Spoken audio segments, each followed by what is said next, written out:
तो जैसे कि अपने लास्ट एपिसोड के अंदर देखा था कि जियान का angry Buddha lotus inner academy को तबाह करने वाला ही होता तभी वो पर आ जाते हैं जिनन अकेडमी के प्रोटेक्टर और वो बहुत ही आसानी से जियान के एंग्री बुद्धा लोटस को वहां से गायब कर देते हैं और साथ ही ओल्ड इवन गोस्ट को भी मार देते हैं। और वहीं पे जब जियान के पॉइजन स्पॉट की बारी आती तो हाथ उठा देते और बोलते ये तो हमारी औकात के बाहर है। इस वजह से जियान थोड़ा सा उदास हो जाता है क्योंकि अब उसके पास सिर्फ दो ही ऑप्शन है, एक थाउजेंड लेवल की बॉडी को ढूंढना या फिर एक नई हेवनली प्रेम को ढूंढना जिसकी मदद से वो अपने पॉइजन स्पॉट को ही डिफाइन कर ले और उसकी सारी तरीके को भी ले ले। इसी वजह से जियान उन सभी लोगों को अलविदा बोलकर अपनी इंजरीज को हील करने के लिए चला जाता क्योंकि अभी जियान काफी इंजर्ड हो चुका था। और फिर इसी के साथ सीन चेंज हो जाता है। फिर हमें जियान दिखाया जाता है जो कि एक खाली रूम के अंदर क्रॉस लेग करे बैठा हुआ होता है और अपने अंदर की और बाहर की चोटों को देख रहा होता है, जिसे देखकर वो काफी शौक हो जाता है और पूछता कि अगली बार से मैं इस एंग्री बुद्धा लोटस उसको बनाने से पहले 10 बार सोचूंगा क्योंकि इसकी इंजरीज मेरे लिए भी काफी खतरनाक है। और इसी वजह से जियान बहुत सारी पिल को खा लेता है जिससे वो अपनी इंजरीज को हील कर पाए। और वो पिल काफी हाई एनर्जी की होती है, इस वजह से जियान उनको अपनी फॉलन आर्ट फिल्म से रिफाइन करके अपनी इंजरीज को हील कर रहा होता है। और साथ ही जियान इसी के साथ अपने फ्लेम मंत्रा को भी एक्टिवेट कर देता है जिस वजह से उसकी पूरी बॉडी के अंदर काफी फ्लेम घूमने लगती है। और ये सब करने की वजह से जियान की बॉडी के अंदर कुछ महसूस होता है जिसे देखकर जियान काफी खुश हो जाता है क्योंकि जियान करने वाला था ब्रेक थ्रू एक स्टार। तभी जियान का फ्लेम बाहर से काफी ज्यादा नेचुरल एनर्जी को कलेक्ट करने लगता है और उसे रिफाइन करके जियान के दुई के पाथ के अंदर डालने लगता है जिस वजह से जियान ब्रेक थ्रू कर लेता है डाउ जोन के 5 स्टार के अंदर। और जब जियान ऐसा करता है तो जियान अपने इंजरीज को देखता है जो कि पूरी तरीके से रिकवर हो चुकी होती है। ये देख के जियान काफी खुश हो जाता है। तभी जियान टीवन प्रेम पहले की पेक हेवनली प्रेम को निकाल लेता और उसे रिफाइन करने की सोचता है क्योंकि अगर जियान उसे रिफाइन कर लेते तो जियान का एक स्टार फिर से बढ़ जाएगा और वो अभी के लिए पहुंच जाएगा डाउ वन के 6 स्टार पर। मगर ऐसा करने की वजह से जियान फिर अनकंट्रोल एंग्री बुद्धा लोटस को फ्यूचर में नहीं बना पाएगा, इसलिए जियान इस रूप के को ऐसे बेस्ट नहीं होने देना चाहता क्योंकि सेंट्रल पेन के अंदर कभी भी उसके ऊपर कोई पावरफुल वॉरियर हमला कर सकता है। तब जियान अपने इस एंग्री बुद्धा लोटस की मदद से वहां से बच के भाग सकता है, इसलिए जियान पेक हेवनली प्रेम को रिफाइन नहीं करता और उसे अपनी बॉडी के अंदर रख लेता है क्योंकि इसकी वजह से जियान फ्यूचर के अंदर एक 4 हेवनली प्रेम के एंग्री बुद्धा लोटस को बना सकता है क्योंकि सेंट्रल पेन के अंदर कुछ भी हो सकता है। इसलिए जियान के पास जितने भी तुरप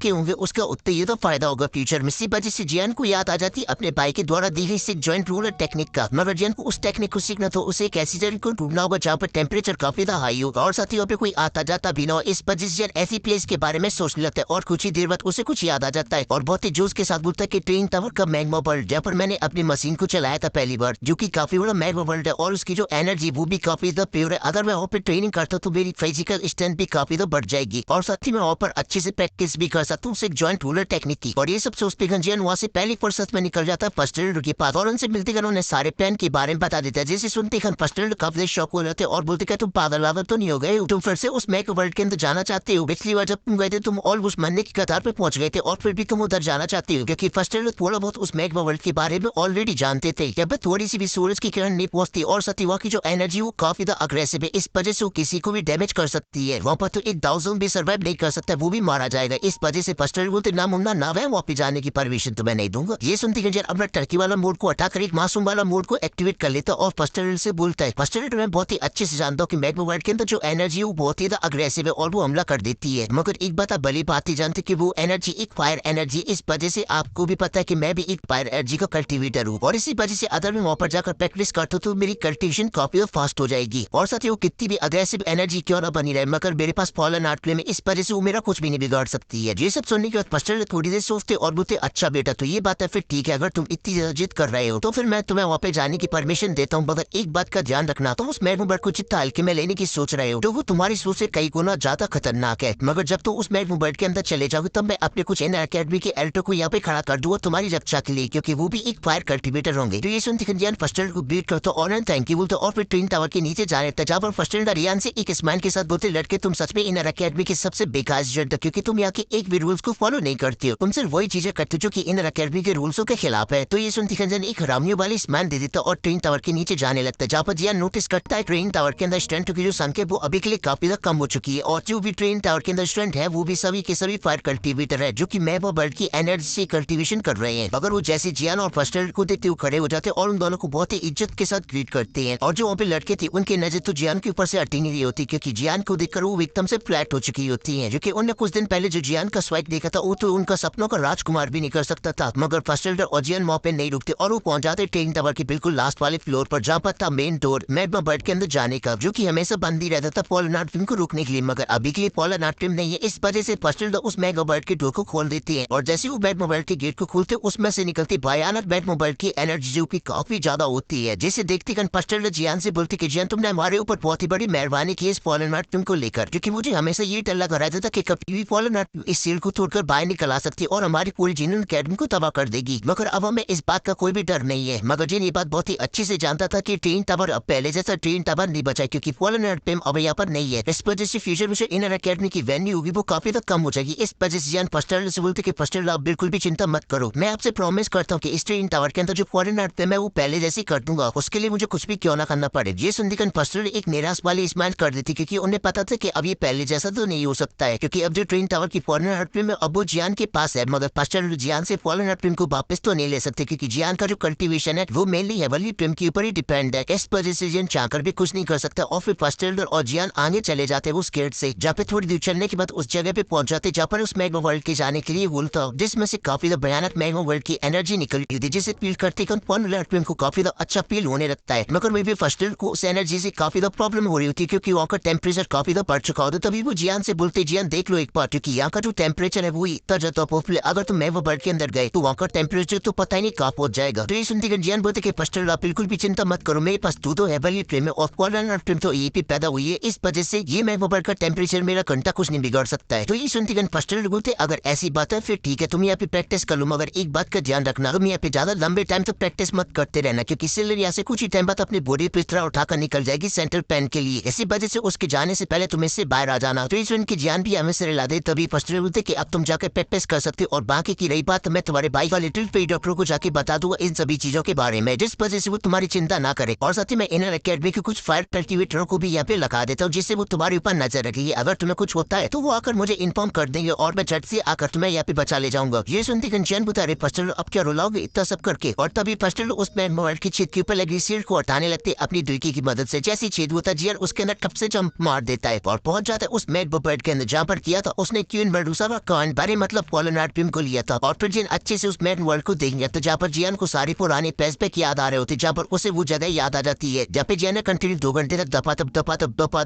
फॉलन अर्थ प्रिम में अटैक दिए थे। मतलब कोई भी गलत मत समझना। और फिर जिन उसी स्टेज के ऊपर आ जाते जहाँ पे जियान ने अपनी लाइफ की सबसे बड़ी खुशी को पाया था, जहाँ पर वो पिछली बार लेट का कल्टीवेशन कर रहा होता है, मगर इस बार वो क्रॉस लेग करके उसके ऊपर ही बैठ जाता है। मगर वहाँ का जो टेम्परेचर था वो काफी ज्यादा हाई होता है, इस वजह से जियान की बॉडी से उसकी ग्लेस फ्लेम बाहर निकल आती है और जियान की बॉडी को चारों तरफ से कवर कर लेती है। इस वजह से जो मैग्मा वर्ल्ड का टेम्परेचर होता है वो जियान की बॉडी तक नहीं पहुंच पा रहा होता, क्योंकि जियान की हेवनली प्रिम का टेम्परेचर उससे कई गुना ज्यादा था। तभी जियान उस मैग्मा वर्ल्ड को देखते बोलते ये मैग्मा वर्ल्ड मेरी सोच से कई गुना ज्यादा खतरनाक है, क्योंकि मेरी जगह पे अगर यहाँ पर कोई और वॉरियर होता तो जल के राख हो जाता, क्योंकि इस मैग्मा के अंदर से जो हीट वेव निकली अगर वो किसी वॉरियर की बॉडी के अंदर चली जाती तो वो एक पॉइजन का काम करेगी और उसे पूरी अंदर से जला के राख कर देंगी। मगर ये हीट वेव मेरा कुछ भी नहीं बिगाड़ सकती, क्योंकि मेरी बॉडी के ऊपर एक ग्लेस फ्लेम की सीट जो कि इसे अंदर कुछ नहीं देगी। इसलिए मुझे इन सभी बातों पे इतना ज्यादा ध्यान नहीं देना चाहिए और मुझे प्रैक्टिस करना चाहिए अपनी टेक्निक को। ये बोलते गंजन अपनी स्पेस ड्रोन से एक स्क्रॉल को बाहर निकाल लेता, जो कि होता है 6 बॉडी जॉइंट पूलर टेक्निक, जिसे देख दिखन तो ये वाली टेक्निक मेरी फायर स्पिरिट सुनामी से भी ज्यादा पावरफुल है, इस वजह से मुझे इसे किसी भी कीमत पे सीखना होगा। और ये बोल दिखन अपनी स्पिरिचुअल स्ट्रेंथ उस स्क्रॉल के अंदर डाल देता, जिस वजह से वो स्क्रॉल खुल जाता है और जैन उसे रीड करने लगता है। यहाँ पे जैन के चारों तरफ स्क्रॉल के लेटर घूमने लगते और जैन उन्हें रीड करने लगता। तभी जैन के सामने एक बॉडी बनने लगती है जो कि एक रेड कलर के ऑरे से बन रही होती है, जिसे देखकर जैन काफी शॉक हो जाता है। तभी जैन बोलते कि इस तरीके की टेक्निक को सीखना बहुत ही ज्यादा आसान होता है और यहाँ पे जैन की जो पूरी स्पिरिचुअल स्ट्रेंथ होती है उस स्क्रॉल के अंदर चली जाती है, जिस वजह से जैन एक अलग डायमेंशन के अंदर पहुंच जाता है जहाँ पे चारों तरफ लाबी लावा होता है। तभी उस लाबी के अंदर से एक बंदा बाहर निकलता है जिसने येलो कलर की ड्रेस पहन रखी होती है और उसके हाथ में वो एक मेटल रूलर सॉर्ड, जिसे देखते गंजन एक ही बार में पहचान जाता है और बोलते ये वाली जो हैवी रूलर सॉर्ड है वो मेरी सॉर्ड के बराबर की नहीं है, ये उसके कंपैरिजन में काफी ज्यादा हल्की है। और साथ ही जन ये बात को भी बहुत ही अच्छे से जानते हैं कि सामने खड़ा हुआ जो बंदा है वो कोई और नहीं, वो ये इस टेक्निक का मेन ओनर रवि बंदा एक लावे के अंदर पैर मारता है, जिस वजह से वो आसमान में चला जाता है और जो लावा होता है वो चारों तरफ फैल जाता है और वो लावा उसके ऊपर चारों तरफ से हमला कर देता है। वो बंदा अपनी सॉर्ड से उन लावा के पिलरों को तोड़ने लगता है, जो कि एकदम स्लो मोशन में दिखाई दे रहा होता है, जिस वजह से जन बहुत ही अच्छे से टेक्निक को देख रहा होता है। और साथ ही वो काफी हैरान भी था क्योंकि सामने वाला बंदा तो वो अपनी हैवी रूलर सॉर्ड की मदद से सारे लावों को लौटा रहा होता है, जहाँ पर वो 1% भी अपने दुर्की का यूज नहीं कर रहा होता है। वो सभी मैग्मा के अटैकों को अपनी रूलर टेक्निक से रोक रहा होता है, जिस वजह से उसके सामने एक सील फॉर्म हो जाती है और इस वजह से मैग्मा की एक बोन भी उसकी बॉडी तक नहीं पहुंच पा रही होती है। और ये सब देख के जैन एकदम फ्लैट हो चुका होता है, क्योंकि इस तरीके की टेक्निक तो उसने आज से पहले नहीं देखी थी, क्योंकि आज से पहले उसने अपनी हैवी रूलर सॉर्ड से बस गोल गोल रहने कितना कितना पानी खेला है, मगर वो अगर उसे फॉर्मेशन की तरह यूज करे तो उसे एक सील की तरह भी यूज कर सकता है। और इसी वजह से जैन एकदम टकटकी लगाए हुए उसे देख रहा होता है। तभी अचानक से वहाँ पर किसी की आवाज आती और बोलता है दोस्तों इस वीडियो में ये पे खत्म करना होगा।